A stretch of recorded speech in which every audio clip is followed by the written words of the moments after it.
नेपाल का हालात तो देखेंगे किस तरह से नेपाल में जनता ने एकजुट होकर वहाँ की संसद भवन को तोड़ दिया, मंत्रियों को, केंद्रीय मंत्रियों को दौड़ा दौड़ा कर मारा।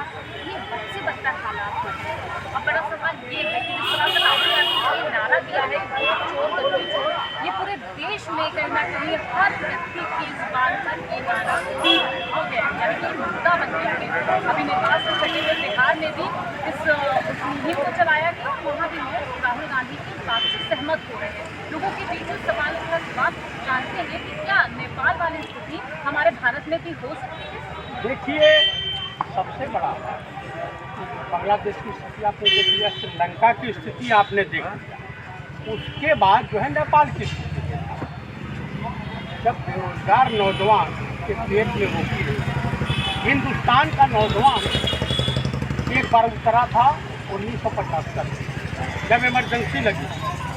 जितने थे छात्र थे नौजवान, कहा जाता है जिस ओर जवानी चलती है उस ओर रवानी चलती है। नौजवान जो है, चाहे वो जवान, हम मान लीजिए हमारी उम्र बीत गई, हमारे बच्चों को रोजगार मिलेगा या नहीं मिलेगा, हमारे बच्चे नौकरी पेशा होंगे या नहीं होंगे, ये कन्फ्यूजन है। ऐसी सरकार या कोई भी सरकार हो, उसको जनता का कोपभाजन होना पड़ेगा। जब कोई भी सरकार हो, आप बताइए, 1 रुपये में 2 ही अठन्नी होती, तीसरी पाने के लिए ठगी होती। हम और आप बहुत अच्छी तरीके जानते हैं कि 1 रुपये में 2 ही अठन्नी होती है, तीसरी नहीं होती है। 15 लाख के चक्कर आप मुझे मैं बनारस कोयटा बन गया और गुजरात फ्रांस बन गया। बुलेट ट्रेन चल रही है अहमदाबाद से बॉम्बे तक। आप समझ लीजिए, देश में महिलाएं सुरक्षित हैं, मणिपुर के सामने है, वहाँ की भी जनता रोड टूटी, आपस में फट मरी। हाँ, पंजाब भी गए थे, कल गए थे पंजाब, गृह मंत्री भी गए थे परसों, 400 आदमी नहीं आए राहत। और जिन्होंने जो राहत भेजा था फोटो लगा करके, छपास बन करके, उस फोटो खरीद गाड़ी को पंजाब, आपका जम्मू कश्मीर, हिमाचल, उत्तराखंड, भारत सरकार बता दे आम पब्लिक के लिए कितना आपदा प्रबंधन कार्य किया, कितना प्रधानमंत्री राहत कोष से वहाँ की जनता के लिए गया।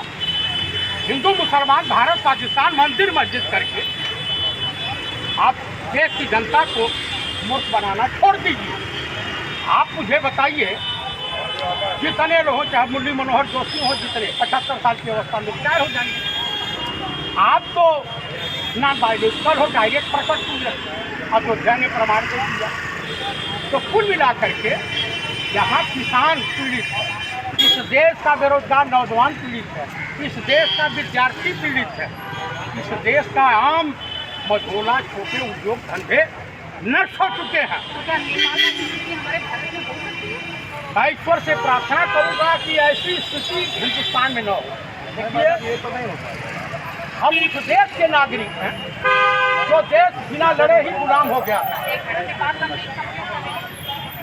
हम उस देश के नागरिक हैं जो देश बिना लड़े ही गुलाम हो गया था। आप कोई भी इतिहासकार बता दे, ग्रेट ब्रिटेन ने हिंदुस्तान पर सैनिक कार्रवाई कभी की? बिल्कुल नहीं की। तो मैं दावे के साथ कह सकता हूँ कि भाई देखिए, हर घर में, हर दल में मीर जाफर, मीर कासिम, जयचंद, विभीषण होते। आज राहुल जी गए, भाई साहब भी बोले, बड़ी बड़ी बेहतरीन बात बोले। आप बताइए कि देश के माननीय प्रधानमंत्री हैं, हम नहीं काला झंडा, काले झंडे की सेहत कुछ नहीं होगा।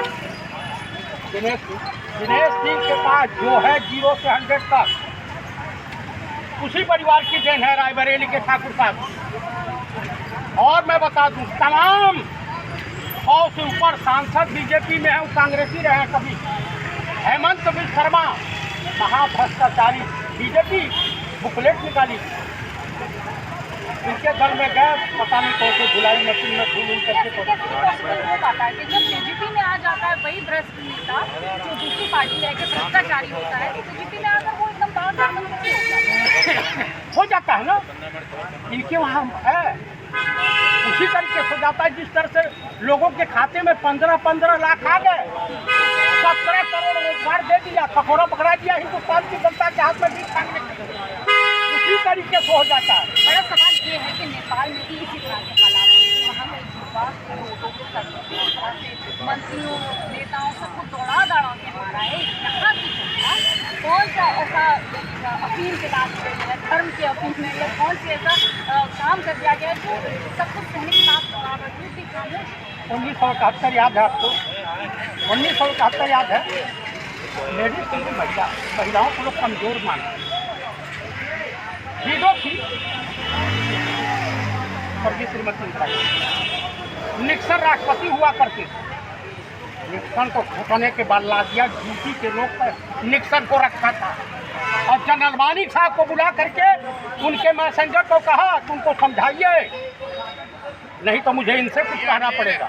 16 दिसंबर 1971 में दुनिया के इतिहास में ये दर्ज है सोनी मच्छरों में, ये कमजोर महिला जिसे माननीय स्वर्गीय अटल बिहारी वाजपेयी जी ने रणचंडी बोला था, जिस तरह की राजनीति नहीं थी। अटल जी की किडनी खराब हो गई थी, हम लोग को नहीं पता था, मैं उस वक्त सेना में था। राजीव जी ने उन्हें विदेश भेज करके किडनी का इलाज कराया और ये दोनों लोग किसी से नहीं कहे, भी रही। लेकिन जब राजीव जी की हत्या हो गई 1991 में, तो अटल जी ने कहा कि मैं पृथ्वी पर 100 शरीर अगर सलामत हूँ तो राजीव जी की मेहरबानी है। किस तरह की थी?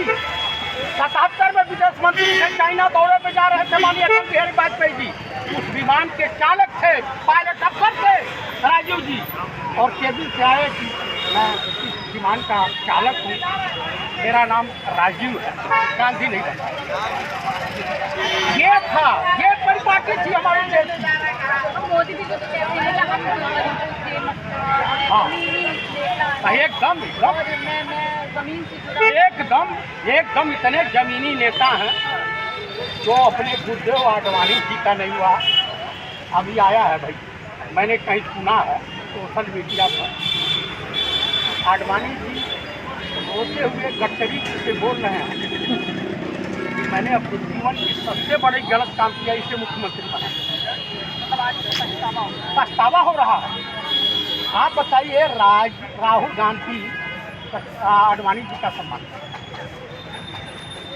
विरोधी है, इमरजेंसी में वो जेल भी गए थे, लेकिन पाकिस्तान आज तो किसी नेता के खिलाफ बोल दीजिए तो राम प्रदेश ले लीजिए, गुजरात ले लीजिए। अभी कोई कह रहा था कि बनारस वैसा बन गया, बनारस जाके देख लीजिए, मध्य प्रदेश देख लीजिए, आपको हिंदुस्तान की सच्चाई समझ में आ जाएगी। आप बिहार देख लीजिए, एनडीए की सरकार है, कुछ दिन के लिए हमारे खेमे में आए थे इंडिया गठबंधन में माननीय नीतीश जी, जाइए 3 भाग जो डूबा हुआ है बिहार, जलमग्न है। और देश का चुनाव चीफ इलेक्शन कमिश्नर SIR करा रहा है, देश के सुप्रीम कोर्ट को जो है 19 मरे हुए चुनाव आयोग द्वारा मृतक घोषित हुए व्यक्तियों का दर्शन करने का मौका मिला, और नेता प्रतिपक्ष राहुल जी को उनके साथ चाय नाश्ता करने का सौभाग्य मृतक आत्माओं के साथ। ये पूरा एकदम, आपको मैं बता दूं, महाभारत की लड़ाई में अर्जुन ने, कृष्ण ने कहा अर्जुन बाण संधान करो और तीर चलाओ। महाराज कोई दिखाई नहीं दे रहा है, कहा आप तीर चलाओ, उड़ता हुआ तीर कोई नहीं लगा। मैंने तीर चलाया, बंगलौर की ध्यान चला, ये कहीं 10x10 के रूप में 80 मतदाता और उसके बाद अनुराग ठाकुर ने तीर दे दी बांसबरेली में। कहा एक नहीं विधानसभा है, लोकसभा में इस तरह की हेरा, ये उनके बाद मेरे नहीं।